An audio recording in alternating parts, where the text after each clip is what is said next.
2 घंटे में है इनकम टैक्स पार्ट 2 का पेपर और हम 3 चैप्टर्स उठा रहे हैं। 3 चैप्टर्स के सबसे इम्पॉर्टेंट पॉइंट उठाएंगे, सबसे इम्पॉर्टेंट पॉइंट्स उठाएंगे और उन पॉइंट्स को ख़त्म करेंगे। जो सबसे पहला चैप्टर मैं उठाने जा रही हूँ स्टूडेंट्स, वो है आपका असेसमेंट प्रोसीजर।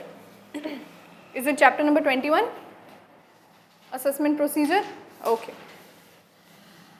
जल्दी से मेरी बात पे ध्यान दीजिए। असेसमेंट प्रोसीजर क्या होता है, और इसमें सब कुछ नहीं इंपॉर्टेंट है, बस जितना इंपॉर्टेंट है हम लोग उतना रिवाइज करने जा रहे हैं। So have a look at it. Assessment procedure में सबसे पहली चीज़, आपको 3 तरह के रिटर्न्स पता होने चाहिए। मैं वो रिटर्न्स की बात नहीं कर रही जो हम लोगों ने ITR में पढ़ रखा है। ITR का लेक्चर ऑलरेडी अपलोड है। मैं बात कर रही हूँ 3 अलग तरह के इनकम के। 2 असेसमेंट प्रोसीजर में सबसे अहम भूमिका निभाते हैं। सबसे पहला रिटर्न होता है, उसको कहते हैं बिलेटेड रिटर्न।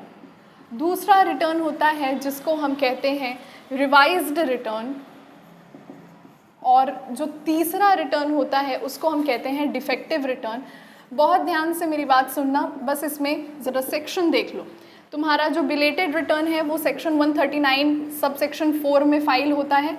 तुम्हारा जो रिवाइज्ड रिटर्न है वो सेक्शन 139 सब सेक्शन 5 में फाइल होता है, और अंतिम जो डिफेक्टिव रिटर्न है वो सेक्शन 139 सब सेक्शन 9 में फाइल होता है। बात सुन लो मेरी, बस ये कर लोगे। स्टूडेंट, बिलेटेड रिटर्न का मतलब होता है कि ITR जो ड्यू होता है, जिस डेट पे आपको ITR फर्निश करना होता है, वो डेट हाथ से निकल गई।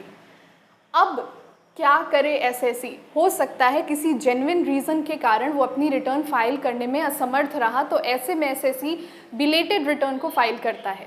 Belated return under section 139 sub section 4 में ये बात कहती कि अगर किसी व्यक्ति ने किसी वजह से ITR फाइल करने में असमर्थ रहा हो, तो ऐसा SSE क्या कर सकता है? ऐसा SSE वो जिस असेसमेंट ईयर में है, जैसे मान लो मेरे पिछले साल का ITR में फाइल नहीं कर पाई due to some very genuine reasons.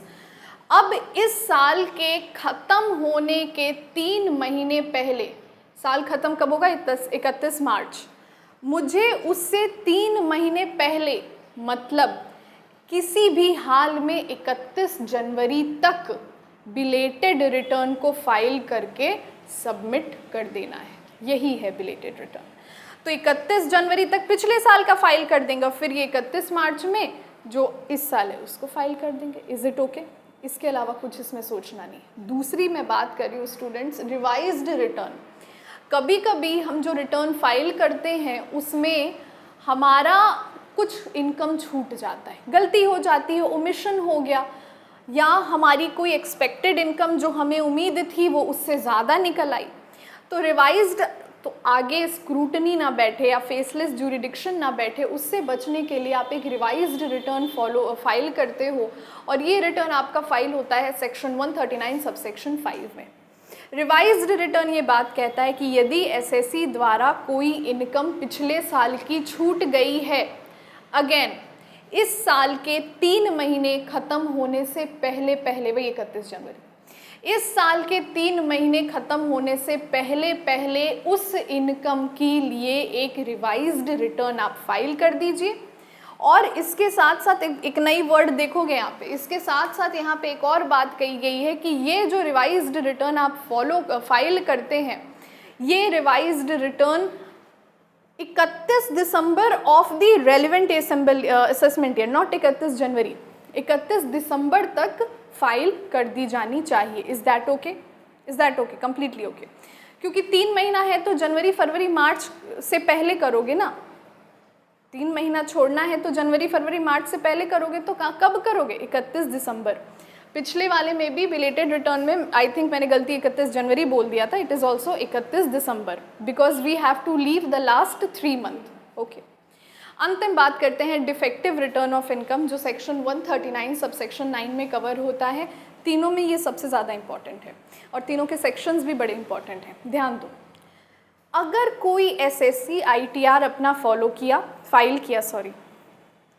किया और असेसिंग ऑफिसर, जिसका काम होता है ITR को चेक करना, ये देखना कि सारी इन्फॉर्मेशन सही है नहीं, उसको वहाँ कोई गलती मिल गई, तो ऐसी गलती जिस ITR में मिल जाती है, उस रिटर्न को सेक्शन 139 सब सेक्शन 9 में डिफेक्टिव रिटर्न ऑफ इनकम कहा गया है। ये जो डिफेक्टिव रिटर्न ऑफ इनकम होती है स्टूडेंट, सबसे पहले तो एसएससी को अपॉर्चुनिटी देंगे अपनी गलती को रेक्टिफाई करने का, तुरंत उसको दोषी नहीं करार दोगे, गलती हो सकती है, किसी से भी हो सकती है। तो असेसिंग ऑफिसर ऐसे एसएससी से कांटेक्ट करता है और उससे कहता है कि देखिए 15 दिन, केवल 15 दिन है आपके पास, आपकी ये जो रिटर्न है इसमें ये जो डिफेक्ट है इसको सही कर लीजिए, रेक्टिफाई कर लीजिए। उसको 15 दिन की मोहलत देता है। मगर यदि एसएससी 15 दिन में भी ऐसे रिटर्न को सही करने में असमर्थ रहता है तो उसके बाद असेसिंग ऑफिसर यदि चाहे तो उसको और मोहलत दे सकता है। अगर वो बता दिए कि सर हम 15 दिन में नहीं कर पाए क्योंकि कोई जेन्युइन प्रॉब्लम आ गई, हम कंट्री से बाहर थे, मेरे लिए एकदम पॉसिबल नहीं था, असेसिंग ऑफिसर उसको मोहलत भी दे सकता है या फिर उस पर पेनल्टी भी लगा सकता है, उतना पावर है उसके हाथ। Is that okay? बढ़ते हैं हमारे नेक्स्ट टॉपिक की तरफ। मैंने बोला कि तीनों चैप्टर से हम लोग केवल इम्पॉर्टेंट टॉपिक उठाएंगे।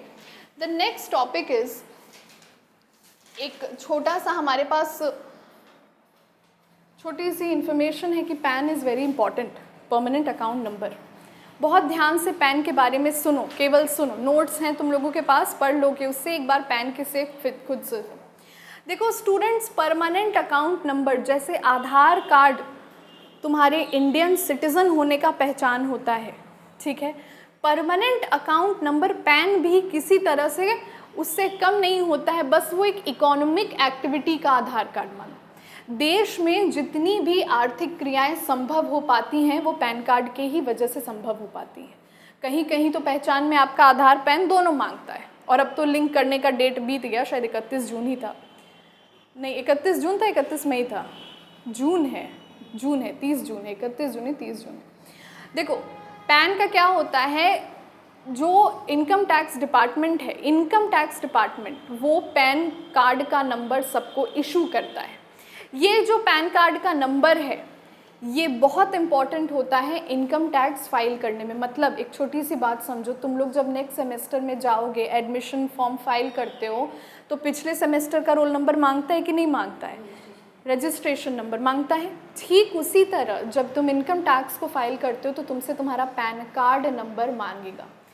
Pan card number income tax department हर एसएससी को यूनिक असाइन करता है, और वही पैन कार्ड नंबर तुम्हारे इनकम टैक्स रिटर्न को वेरीफाई करता है कि हाँ इस व्यक्ति द्वारा, इस पैन कार्ड होल्डर द्वारा इनकम टैक्स भरा जा चुका है। क्लियर है पैन कार्ड का बेसिक मीनिंग?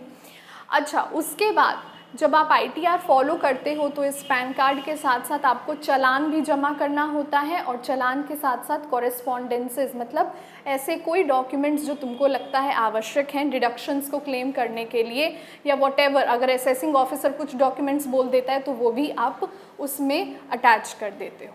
इसी के साथ साथ interest on for default in furnishing of return.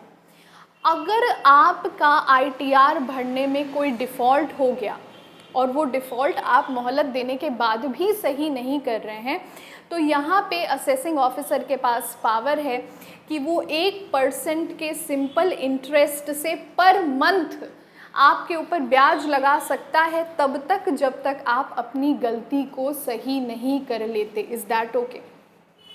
बढ़ते हैं इस चैप्टर के अंतिम पॉइंट और सबसे इम्पॉर्टेंट पॉइंट पे। स्टूडेंट असेसमेंट प्रोसीजर नाम है इस चैप्टर का, और असेसमेंट होते हैं 3 तरह के, ध्यान दीजिएगा। सबसे पहला कहलाता है सेल्फ असेसमेंट, सेकंड है आपका रेगुलर असेसमेंट, और थर्ड जो कि बड़ा इम्पॉर्टेंट है इस चैप्टर से, देखो ज़्यादा चीज़ें नहीं है बट जो है इम्पॉर्टेंट है, जो थर्ड है तुम्हारा वो है बेस्ट जजमेंट। अब ज़रा बात को समझो, pay very close attention to what I am saying. Self assessment का मतलब क्या होता है स्टूडेंट? सेल्फ असेसमेंट का मतलब ये होता है, अगर कोई एसएससी, ठीक है, अपना टीडीएस जमा करने के बाद, अपना एडवांस टैक्स जमा करने के बाद, टैक्स को रिबेट जो सेक्शन 49 में मिलता है उसको भी क्लेम करने के बाद, और 90A का भी सेक्शन क्लेम करने के बाद, वो भी रिलीफ का सेक्शन होता है, वो जितना टैक्स सेल्फ असेस करता है और उसको जमा कर देता है। इन शॉर्ट, सेल्फ असेसमेंट में असेसी खुद इतना सक्षम होता है कि अपने साल भर की इनकम पे सारे रिबेट, रिलीफ, डिडक्शंस को क्लेम कर ले और अंतिम में इस निर्णय पे भी पहुंच जाए कि मेरी टोटल इनकम इतनी है, और उस टोटल इनकम पे वो टैक्स भी जमा कर दे और चालान के साथ वो टैक्स जमा करे। चालान एक एविडेंस की तरह प्रूफ करता है। तो जब कोई असेसी अपनी इनकम को खुद असेस करके उस पर खुद टैक्स पे कर देता है तो उसे हम क्या कहते हैं? Self assessment. Is that okay? दूसरी बात करते हैं हम, रेगुलर असेसमेंट क्या होता है। रेगुलर असेसमेंट जो होता है सेक्शन 143 सब सेक्शन 3 के बेसिस पे किया जाता है। मतलब शॉर्ट में, सेल्फ असेसमेंट असेसी ने खुद कर लिया। रेगुलर असेसमेंट में आपको किसी प्रोफेशनल की, chartered accountant, income tax lawyer की ज़रूरत पड़ती है जहाँ पे वो रेगुलर असेसमेंट कराते हैं। ठीक है, salaried employees and everything are covered in this. अब आते हैं हम बेस्ट जजमेंट्स। ये बेस्ट जजमेंट इम्पॉर्टेंट भी है, टेक्निकल भी है। देखो, बेस्ट जजमेंट का मतलब ये होता है, अगर असेसमेंट ऑफिसर को किसी के द्वारा फर्निश की गई रिटर्न में कोई डिफेक्ट दिखता है या उसको किसी भी तरह की कोई गड़बड़ी दिखती है और सामने वाले एसएससी को बार बार मौका देने के बाद भी वो एसएससी कभी प्रेजेंट नहीं रहता हियरिंग के दौरान, वो एसएससी का कभी लॉयर लेट हो जाता है, वो एसएससी अपने डॉक्यूमेंट्स नहीं फर्निश कर पा रहा है, मतलब असेसिंग ऑफिसर के लिए सारे रास्ते बंद हो चुके हैं ये डिसाइड करने को कि इस पर पेनल्टी लगाएं, टैक्स लगाएं, क्या करें। तब बेस्ट जजमेंट का अर्थ ये होता है, असेसिंग ऑफिसर अपनी सूझबूझ, समझदारी और ईमानदारी के साथ उस केस पर अपनी जजमेंट देता है और अपने हिसाब से, अपनी एक्सपीरियंस और एक्सपोजर के हिसाब से उस व्यक्ति पर टैक्स लगाता है। इस टैक्स को या इस पेनल्टी को हम क्या कहते हैं? Best judgement assessment. Is that okay? Best judgement assessment में एक चीज़ और समझ लीजिए, see although there is a guess work. अब तुम्हें लग रहा होगा कि मैम किसी के इनकम पे टैक्स लगा रहे हैं केवल एक गेस वर्क के बेसिस पे, पर समझो वो असेसिंग ऑफिसर 25 साल 30 साल से उस पोजीशन पे बैठा है और अगर वो ईमानदार है तो उसका जजमेंट 99% उस पेनल्टी या उस रिटर्न के इनकम टैक्स के आसपास ही होगा वो जो आता है, तो इसे कहते हैं बेस्ट जजमेंट। इसके बाद इस चैप्टर में एक और बड़ी इंपॉर्टेंट चीज़ है और वो है रिकम्प्यूटेशन ऑफ एस्केपिंग असेसमेंट। मतलब अगर एसएससी ने कोई इनकम है जो फाइल नहीं की थी और इनकम टैक्स ऑफिसर को पता लग गई, तो वो उस इनकम पर किस हिसाब से, just listen to me, don't turn the pages, very important, तो वो उस इनकम पे किस हिसाब से टैक्स लगाते। एक इनकम थी, एसएससी ने फाइल नहीं की थी, असेसिंग ऑफिसर को पता लग गई, असेसिंग ऑफिसर बोलेगा अब तुम चुप रहो, अब मेरी सुनो, तुम्हारे इस इनकम पे मैं इतना टैक्स लगा रहा हूँ एंड यू हैव टू पे दैट टैक्स। क्योंकि दो चीज़ें, पहले तो तुमने फ्रॉड किया, तुमने एक इनकम छुपाई, एस्केपिंग इनकम कहा गया ना, ये नहीं कहा गया कि ओमिटेड के लिए तो हमने रिवाइज रिटर्न बना ही रखा है, बट तुम एक्चुअली में यहाँ पे टैक्स अवॉइडेंस या टैक्स इवेजन कर रहे थे। तो यहाँ पे रीअसेसमेंट का अर्थ ये होता है, रीअसेसमेंट ऑफ एस्केपिंग इनकम, कि एक इनकम जो छुपा रहा था एसएससी वो पकड़ में आ गई है, तो यहाँ पे असेसिंग ऑफिसर अपने हिसाब से एज अ पनिशमेंट पेनल्टी भी लगा सकता है और टैक्स भी लगा सकता है। और अब हम ज़रा बात करते हैं इस चैप्टर के सबसे भयंकर टॉपिक से, जो पूछा जा सकता है, जो तुम बिल्कुल अवॉइड मत करना, क्योंकि ये टॉपिक पूछा ना तो रेगुलर कोचिंग वाले बच्चे बहुत अच्छे से इसमें फेल होने वाले हैं। फेसलेस असेसमेंट स्कीम का अर्थ क्या होता है?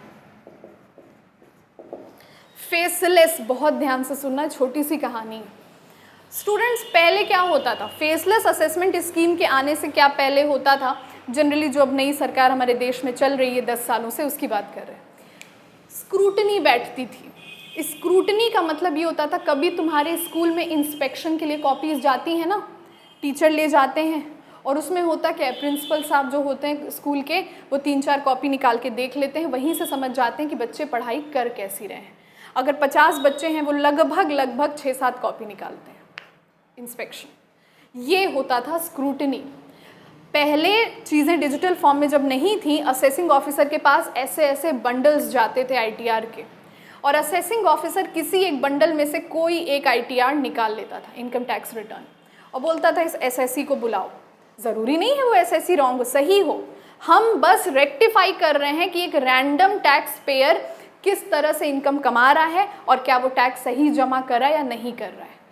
अब देखो होता क्या था, स्क्रूटनी में मान लो 50 आईटीआर उसके पास पहुंचते थे, और उन 50 आईटीआर में से वो 10 आईटीआर निकालता था, और 10 आईटीआर में 5 ऐसे होते ही थे तो बहुत बड़े वाले फ्रॉड होते ही थे जो बहुत बड़े वाले फ्रॉड होते थे।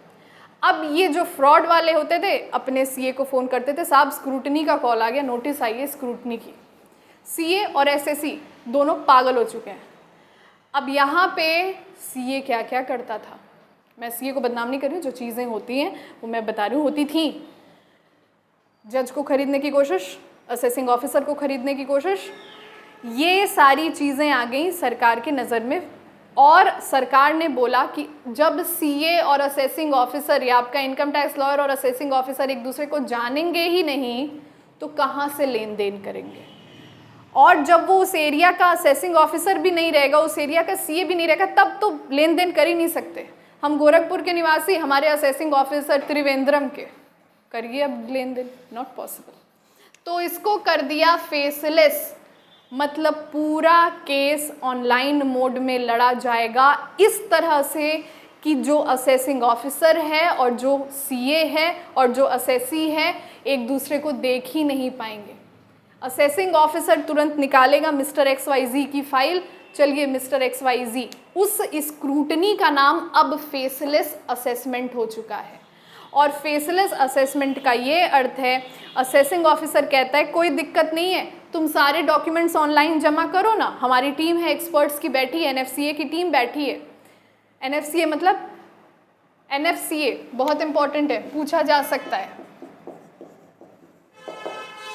NFCA स्टूडेंट्स वो डिपार्टमेंट है जिसने फेसलेस जो असेसमेंट होती है उस फेसलेस असेसमेंट को देश में प्रभावित किया, देश में लाया। NFCA का जो फुल फॉर्म होता है national faceless, NFAC, national faceless assessment centre, national faceless assessment centre. तो जब फेसलेस असेसमेंट का कॉल आता है किसी सीए को और उसके एसएससी को, तो वो अपने डॉक्यूमेंट्स जो जो असेसिंग ऑफिसर ने मांगा है इनकी साइट पर जमा करते हैं। एक्सपर्ट्स की पैनल बैठी होती है, CBDT के लोग होते हैं, NFAC के लोग होते हैं, आपके डॉक्यूमेंट्स को रेक्टिफाई करते हैं। अगर तुम ईमानदार हो कोई दिक्कत नहीं है, तुम बहुत आराम से निकल आओगे, it's just like an inspection. पर अगर वहाँ तुम फंस गए तो फंस गए, क्योंकि तुम्हें पेनल्टी देनी पड़ेगी, शो कॉज नोटिस दिखाना पड़ेगा, और ये सारी चीज़ें बिना नो फोर्स नो सोर्स, पूरी जो चीज़ें जैसी हैं वैसी उसके सामने प्रेजेंट हो जाएंगी। ये था national faceless assessment which is governed bye national faceless assessment centre. Is that okay? ये आपका जो चैप्टर था असेसमेंट प्रोसीजर का वो ख़त्म हो गया। एक बच्चे की कॉल आई थी मेरे पास, पूछती कि मैम असेसमेंट प्रोसीजर क्या होता है। बहुत सिंपल सी चीज़ है, असेसमेंट प्रोसीजर का मतलब होता है जब इनकम की असेसमेंट करने के बाद, डिडक्शंस लगाने के बाद एसएससी खुद इस निर्णय पे पहुंच जाते हैं कि मेरी इनकम इतनी है और मैं इस पे टैक्स दूंगा। ये टोटल प्रोसीजर क्या कहलाता है? Assessment procedure.